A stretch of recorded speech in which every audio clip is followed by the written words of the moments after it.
Hai semuanya, terima kasih sudah klik video ini. Kali ini kita akan membahas film yang diangkat dari kisah nyata yang berjudul Curse, rilisan tahun 2018.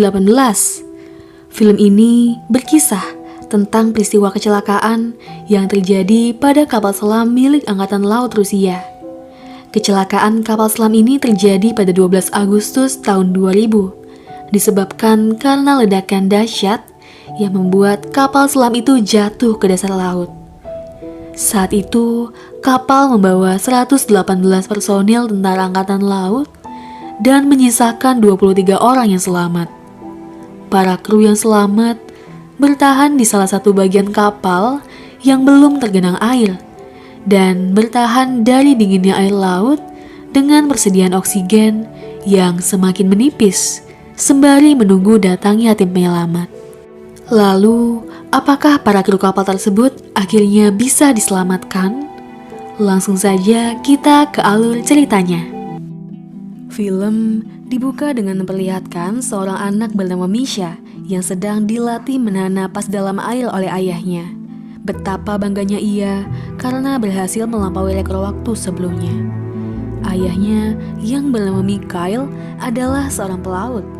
Mungkin saja Misha akan menjadi seperti ayahnya juga. Misha pun berlarian dengan ibunya yang menyuruh ia tidur, sampai ibunya yang sedang hamil menyerah karena kelelahan. Adegan berpindah pada Mikhail bersama para pelaut yang lainnya meminta gaji mereka. Namun gaji yang dijanjikan itu belum kunjung dikirimkan dari pusat. Mikhail menemui teman dekatnya yang bernama Pavel. Rupanya ia akan melangsungkan pernikahan. Calon istrinya memberikan list barang yang harus ia beli, yaitu vodka, bir, krep, balon, dan sampahnya. Dalam film ini, kita akan ditunjukkan solidaritas tinggi para pelaut. Mereka mengumpulkan uang iuran untuk memenuhi permintaan calon istri Pavel. Mereka segera pergi ke koperasi untuk membeli list barang tersebut. Namun, uang hasil iuran itu masih kurang, sehingga Mikhail yang tak ingin mengecewakan sahabatnya menggadaikan jam pelaut miliknya, sehingga mereka mendapatkan barang yang mereka inginkan. Tibalah saat hari pernikahan Pavel dengan teman-temannya sebagai pengiring pengantin. Istri Pavel bertanya kenapa Pavel tidak memakai jam tangan. Rupanya para pelaut kompak tidak memakai jam tangan karena jam tangan Mikhail telah dijual. Istri Pavel yang mengetahui jam tangan mereka semua dijual demi memenuhi permintaannya pun menjadi terharu, begitupun dengan Oleg. Mereka pun bersulang untuk merayakan pernikahan tersebut dan juga menyanyikan mars pelaut.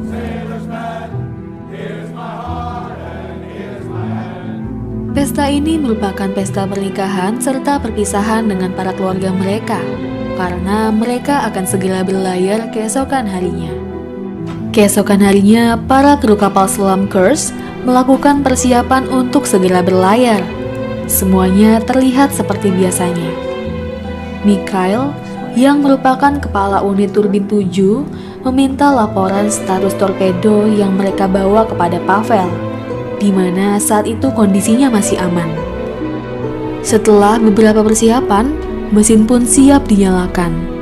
Paus besi sepanjang 152 meter dan berbobot 14.000 ton itu siap mengarungi lautan. Kapal Curse ini akan mengikuti latihan militer bersama 30 kapal perang Rusia lainnya di Laut Barents. Lambaian tangan anak-anak yang kagum akan keperkasaannya melepas kepergiannya menuju Laut Barents. Tapi siapa sangka, penampakannya pagi itu sebelum menyelam akan menjadi penampakan terakhir kapal selam itu. Misha, anak dari Mikhail pun melepaskan kepergian ayahnya menjalankan tugas negara. Sementara kapal-kapal lain yang sudah tiba menunggu kehadiran kapal Curse yang akan menjadi salah satu bintang dalam latihan bersama armada utara Rusia. Latihan itu akan dipimpin oleh Laksamana Grudzinski. Di tempat lain, ternyata Angkatan Laut Inggris yang dipimpin oleh Kolonel David Russell ikut memantau perkembangan latihan Angkatan Laut Rusia yang memberangkatkan 57 kapal permukaan dan 3 kapal selam termasuk Kursk. David Russell ternyata mengenal dekat Grudzinski, namun mereka harus berpisah karena perang dingin di antara negara mereka. Kembali lagi pada suasana di kapal selam Kursk. Semua teknis harus benar-benar diperhatikan karena kesalahan teknis saat mengoperasikan kapal selam bisa membawa bencana bagi mereka.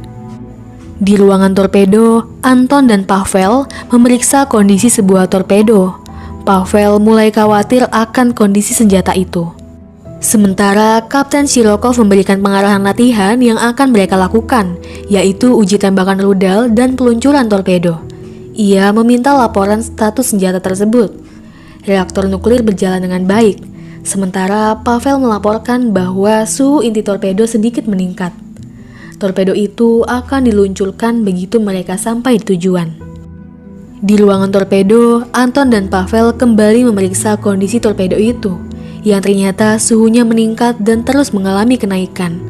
Pavel melaporkan pada Kapten Shirokov mengenai masalah ini dan meminta untuk meluncurkannya sekarang.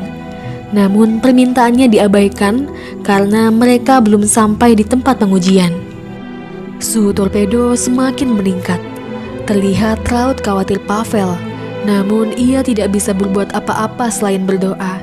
Hingga akhirnya ledakan pun terjadi. Kapal selam itu segera meluncur jatuh ke dasar laut dan tergolek tak berdaya di dasar samudra.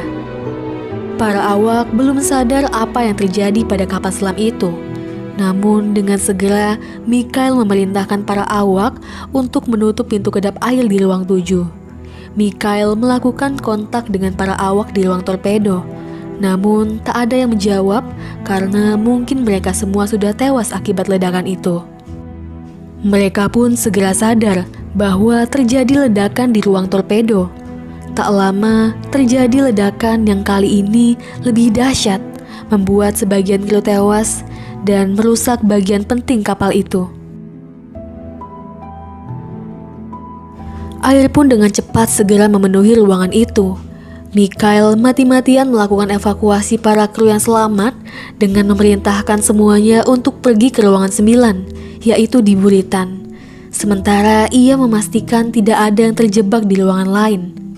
Setelah itu, ia kembali ke ruangan 9. Tersisa 23 kru yang selamat. Mereka memikirkan apa yang harus mereka lakukan selanjutnya dan berencana akan berenang melalui Palka. Namun, Mikhail menyuruh untuk terlebih dahulu menyisir seluruh ruangan dan mengambil dokumen berharga sebelum mereka pergi. Mikhail segera membagi tugas. Sasha mendapat tugas untuk mengingatkan Mikhail mengirim tanda SOS. Mereka minta pertolongan dengan cara mengetuk-ngetuk badan kapal dengan 4 pukulan berulang setiap jam. Sementara Angkatan Laut Inggris yang ikut memantau aktivitas kapal selam Rusia menyadari bahwa kapal selam Kursk milik Rusia telah tenggelam. Kolonel David Russell dari markasnya mencoba mengontak armada utara Rusia, Laksamana Grudzinski, namun tidak ada respon. Ternyata Laksamana Grudzinski baru sadar belasan jam kemudian bahwa Kursk mengalami masalah dan tumbang ke dasar laut. Sementara di kapal selam, genangan air semakin tinggi karena pompa kapal yang rusak. Para kru berusaha memperbaiki pompa itu, walaupun mereka tahu bahwa pompa itu hanya bisa memperlambat. Air masih akan merembes masuk ke ruangan itu. Mikhail memberikan semangat pada satu awak yang terlihat hampir putus asa. Angkatan Laut Rusia menurunkan drone untuk memastikan apakah masih ada yang selamat dari tragedi tersebut. Namun, melihat dari kerusakan kapal yang cukup parah, mereka berpikir tidak mungkin ada yang selamat. Saat itu mereka belum bisa mendengar suara karena rusaknya perangkat mereka dan akan segera diperbaiki. Sementara para keluarga awak Kursk sudah mendengar desas-desus bencana itu. Istri Mikhail pergi ke kantor pusat Angkatan Laut Rusia dan meminta kejelasan. Namun mereka terlihat menyembunyikan informasi itu. We heard something happened to the port. Just call here for a meeting. Para istri pelaut hanya bisa menunggu dan berdoa bahwa tim penyelamat akan menyelamatkan para awak secepat mungkin. Penyesalan selalu terjadi di akhir, seperti istri Anton yang tidak mengucapkan selamat tinggal pada suaminya dan malah marah padanya. Di dasar laut, kondisi 23 kru yang selamat kian kritis karena dinginnya air laut dan juga oksigen yang semakin berkurang. Karena sejak terjadi kecelakaan, reaktor nuklir yang menggerakkan kapal selam ini telah dimatikan. Akibatnya, kapal selam tidak bisa menghidupkan peralatan pengolah udara untuk menghasilkan oksigen dan menghilangkan karbon dioksida. Sehingga udara di dalam Kursk akan menjadi asam dan oksigen mulai berkurang. Di saat kondisi yang semakin kritis, mereka harus segera menyalakan generator oksigen. Namun, pemantiknya terletak di sebuah ruangan yang sudah dipenuhi air. Tak hanya itu, mereka harus menyalakan pompa secara berulang untuk mencegah air semakin naik. Tim penyelamat datang kembali dan melakukan tes suara, namun tak ada suara yang terdengar. Saat itu, Sasha sadar bahwa ia melewatkan waktu mengingatkan Mikhail untuk memberi tanda SOS. Mikhail pun tidak mengetahui waktu karena ia sudah menjual jam tangannya. Mereka segera memberi tanda dan tim penyelamat pun mendengar suara ketukan pada badan kapal dan mengetahui bahwa masih ada tanda kehidupan di bawah sana. Mereka segera menghubungi kapal penyelamat Rudetsky.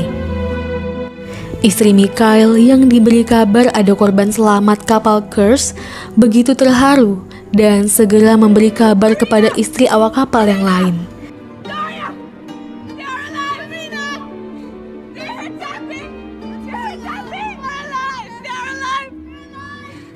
Secercah harapan timbul dalam benak mereka dan berharap agar suami mereka selamat dalam kecelakaan tersebut.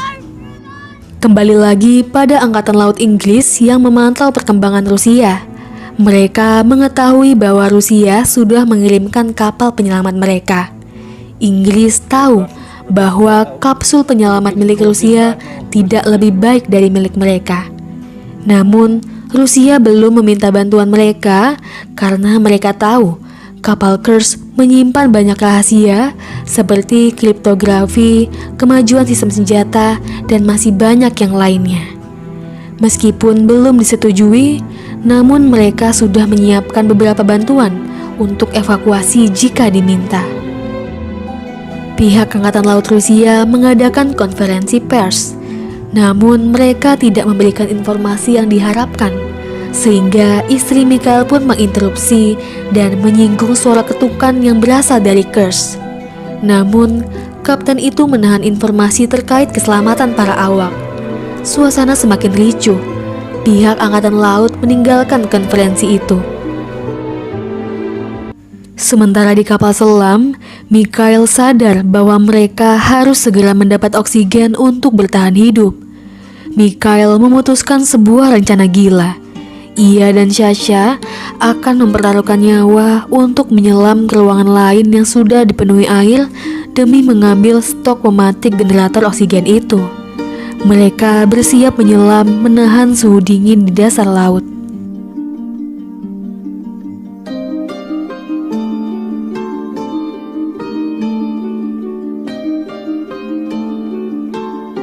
Suasana begitu menegangkan, melihat sulitnya mencari pemantik tersebut pada sekian banyak laci yang tidak tahu pasti di mana letaknya. Kemudian Mikhail berhasil menemukan pemantiknya, dan mereka segera kembali ke buritan. Namun, sialnya pintu ruangan itu macet, dan membuat Sasha kehabisan napas. Dengan sekuat tenaga, Mikhail membuka pintu itu hingga akhirnya terbuka. Rasa solidaritasnya yang tinggi membuat ia tidak meninggalkan Sasha yang sudah tidak sadarkan diri karena air yang memenuhi paru-parunya. Dengan napas yang tersisa, ia menarik Sasha menuju buritan yang sebenarnya bisa saja ia tinggalkan untuk mempercepat pergerakannya. Mereka pun sampai di ruangan 9 lagi. Dan beruntungnya Sasha dan Mikhail masih hidup. Para kru berusaha menutup kembali ruangan itu melawan kuatnya dorongan air. Generator pun dipasang sehingga mereka bisa kembali menghirup oksigen. Mikhail mengingatkan Leo untuk berhati-hati saat menghidupkan generator karena alat itu akan meledak jika sedikit saja terkena air. Sementara Rusia segera memulai upaya penyelamatan dengan menurunkan kapsul dari kapal induk. Mereka kembali mendengar tanda SOS dari awak kapal yang menandakan bahwa mereka masih hidup. Kapsul itu berhasil mengenai badan kapal selam. Para awak yang mendengar dentuman itu merasa gembira mengetahui mereka akan diselamatkan. Raut wajah bahagia yang lama tak terlihat itu muncul kembali, mengetahui masih ada harapan untuk mereka. Namun, kapsul penyelamat itu kehabisan baterai, sehingga mereka memutuskan untuk mengisi ulang dan akan segera kembali. Para awak yang mengetahui tim penyelamat naik kembali pun marah dan mengetuk-ngetuk badan kapal.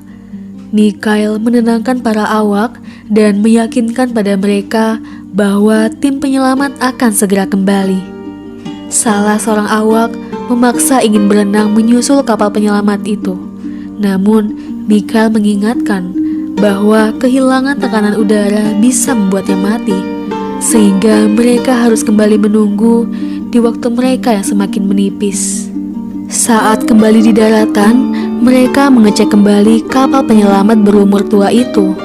Mereka juga harus mengisi baterai kapalnya yang membutuhkan waktu 12 jam. Tak kunjung diselamatkan, para awak kapal selam benar-benar putus asa. Mereka terdiam, entah apa yang mereka pikirkan, hingga Oleg mengeluarkan lelucon yang membuat mereka kembali tertawa, melupakan sejenak bayang-bayang kematian yang semakin dekat. Di darat, baterai pun hampir penuh terisi. Tim penyelamat kembali datang dan menyentuh badan kapal selam itu. Mereka mendengarnya, namun para awak tidak mau terlalu senang. Mereka hanya mengetuk palu untuk memberi sinyal bahwa mereka masih hidup. Kapal selam berusaha membuka kapal selam itu, namun dengan perangkat yang cacat itu, mereka kembali gagal dan naik ke permukaan. Laksamana Grudzinski pun marah, lalu pergi dan menelpon Komandan David Russell, Angkatan Laut Inggris. Grudzinski berkata bahwa kemungkinan ada 20-an orang yang selamat, dan ia gagal melakukan pengangkatan dengan alat yang cacat. Namun saat ini atasan Grudzinski belum mengonfirmasi untuk meminta bantuan, sedangkan Inggris sudah siap dengan bantuannya. Inggris bersama dengan Prancis, Norwegia, dan Amerika Serikat pun mengadakan konferensi pers. Mereka menawarkan bantuan berupa LL-5, yaitu kapal selam canggih milik mereka untuk mengevakuasi korban selamat. Para keluarga pun mengetahui akan tawaran bantuan tersebut. Bantuan tersebut bisa meredam perang dingin antara Rusia dengan negara lain. Sementara dari saluran TV yang lain, pihak Rusia yaitu Laksamana Petrenko malah memfitnah bahwa kecelakaan itu karena tabrakan dengan kapal asing. Tawaran bantuan pun belum mendapat tanggapan dari Rusia. Di kapal selam, baterai untuk menyalakan pompa air sudah habis dan bisa membuat air akan segera naik. Salah seorang yang bernama Maxim seperti berhalusinasi. Ia melepas bajunya dan nekat naik untuk berenang. Mikhail pun mencegahnya karena itu bisa membahayakan mereka. Sementara Grudzinski meminta atasannya yaitu Laksamana Petrenko untuk menerima tawaran bantuan Inggris dan Norwegia. Ia berusaha meyakinkan bahwa mereka akan membatasi bantuan sehingga Inggris tak akan mengetahui rahasia mereka. Namun Laksamana Petrenko tetap berkeras bahwa tak akan ada campur tangan pihak asing. Lalu, pihak Rusia kembali melakukan konferensi dipimpin oleh Laksamana Petrenko. Namun, belum sempat ia berbicara, istri Mikhail yang kehilangan kesabaran menginterupsi dan langsung bertanya bagaimana nasib para kru. memaksa mereka untuk mempertimbangkan kembali tawaran bantuan dari Angkatan Laut Inggris. Mereka juga menyampaikan fakta yang dilebih-lebihkan. Para keluarga yang mengetahui ini pun protes akan kebohongan tersebut dan memaksa mereka untuk berterus terang.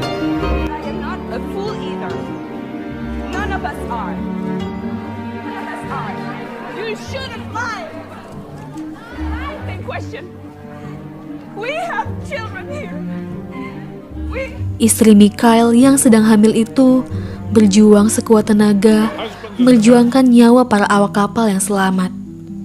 Ibu Mikhail pun juga menyampaikan kekesalannya akan informasi yang ditutup-tutupi dan menganggap mereka ingin para pelaut mati sia-sia.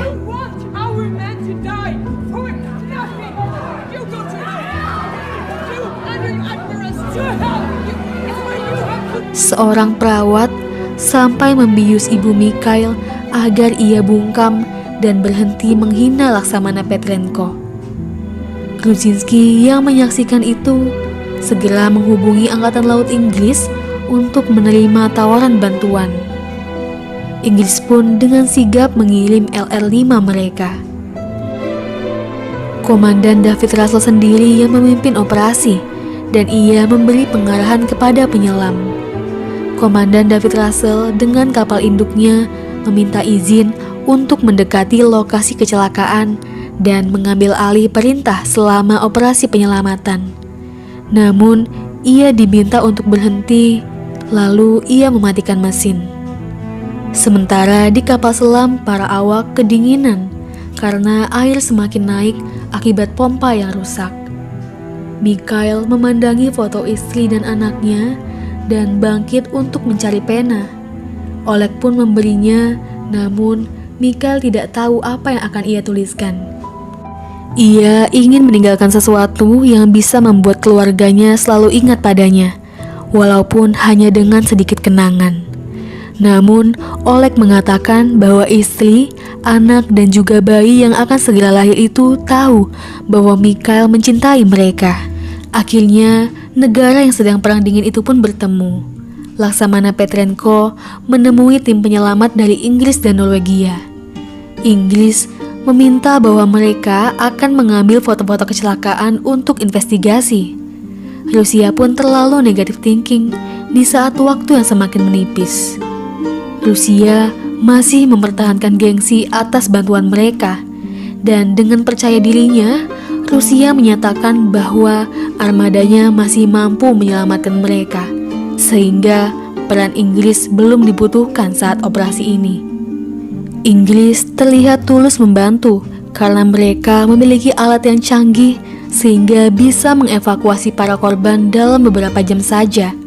Dengan kerendahan hati, Inggris meminta Rusia untuk menerima bantuan mereka. Namun, Rusia yang sombong itu berkata bahwa mereka belum butuh bantuan mereka. Komandan David Russell tahu bahwa Rusia takut rahasia mereka diketahui dan juga mendapat penghinaan publik. Mereka dengan terpaksa menunggu keputusan. Sementara para awak bertaruh nyawa puluhan meter di dasar laut. Kapal penyelamat satu-satunya Rusia itu pun kembali turun. Namun kapsul penyelamat itu kembali rusak, dan bahkan dengan kerusakan yang lebih parah. Sekuat tenaga mereka berusaha, mereka tak dapat melanjutkan penyelamatan dengan perangkat yang telah usang itu. Para awak sudah semakin putus asa, tak ada lagi usaha untuk mengetuk-ngetuk dinding kapal. Mereka masih hidup, namun mereka sudah begitu lemas dengan suhu dingin dan menipisnya oksigen. Karena sudah putus asa dengan alat tersebut, akhirnya Rusia menyetujui bantuan Inggris di waktu-waktu terakhir yang sebenarnya sudah sangat terlambat. Di kapal selam, Oleg menyemangati teman-temannya yang lain dengan berpura-pura berada dalam kondisi normal.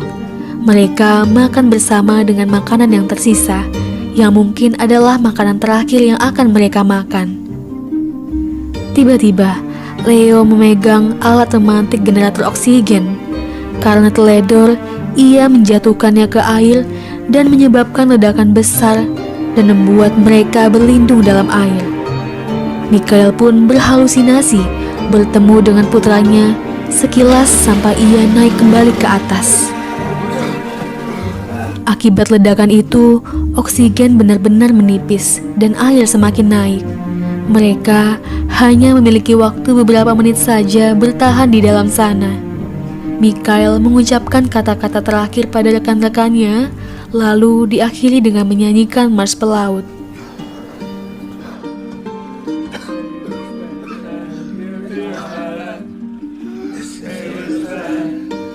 Mereka sudah paham resiko yang mereka dapat ketika memilih menjadi pelaut. Alat milik Inggris pun segera diturunkan. Saat tim penyelam tiba di dasar laut lokasi karamnya Kursk, para penyelam membuka badan kapal, tempat di mana biasanya para awak mengetok-ngetok dinding kapal sebagai sinyal bahwa mereka masih hidup. Mereka harus memastikan bahwa pintu air tidak banjir dan memeriksa katup tekanan. Tim penyelam pun dikejutkan dengan fakta mengerikan. Masih mungkinkah ada awak yang selamat, sementara semua ruangan yang ditemukan semua sudah kemasukan air? Ya, 23 pelaut itu tewas saat mati-matian menunggu datangnya bantuan, sementara mereka kehabisan oksigen. Karena harga diri sebuah negara yang lebih diprioritaskan dibandingkan nyawa mereka. Grudzinski dikabarkan bahwa tak ada satupun dari awak kapal Kursk yang selamat. Adegan berpindah di sebuah gereja di mana anak Mikhail memandang foto ayahnya dan rekan-rekannya yang telah gugur menjadi pahlawan bagi bangsanya.